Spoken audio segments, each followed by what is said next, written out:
زبور 9 عدل و انصاف کے لیے خدا کی شکر گزاری۔ میر مغنی کے لیے معتلبین کے سر پر داؤد کا مزمور۔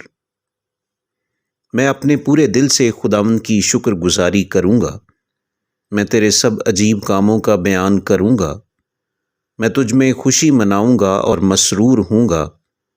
اے حق تعالیٰ، میں تیری ستائش کروں گا۔ جب میرے دشمن پیچھے ہٹتے ہیں تو تیری حضوری کے سبب سے لغزش کھاتے اور ہلاک ہو جاتے ہیں، کیونکہ تو نے میرے حق کی اور میرے معاملہ کی تائید کی ہے۔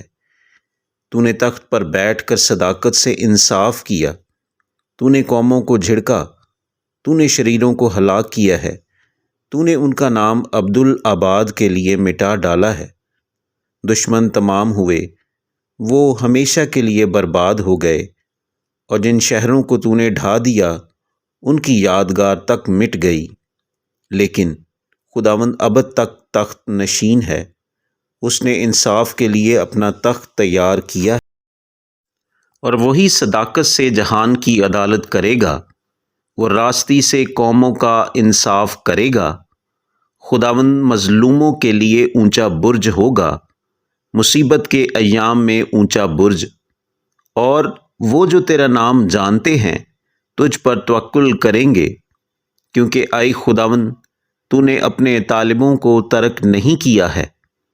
خداوند کی ستائش کرو جو صیون میں رہتا ہے، لوگوں کے درمیان اس کے کاموں کو بیان کرو، کیونکہ خون کی پرسش کرنے والا ان کو یاد رکھتا ہے، وہ غریبوں کی فریاد کو نہیں بھولتا۔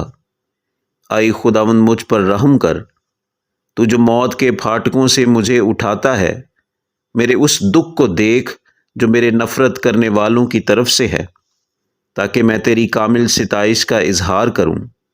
صیون کی بیٹی کے پھاٹکوں پر میں تیری نجات سے شادمان ہوں گا۔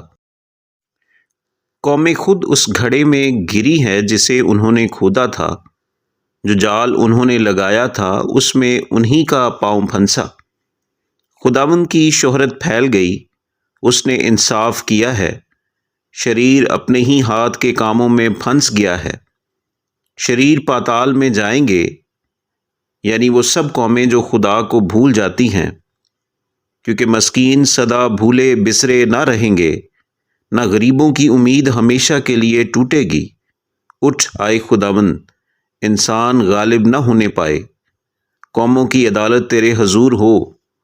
اے خداوند ان کو خوف دلا، قومیں اپنے آپ کو بشر ہی جانے۔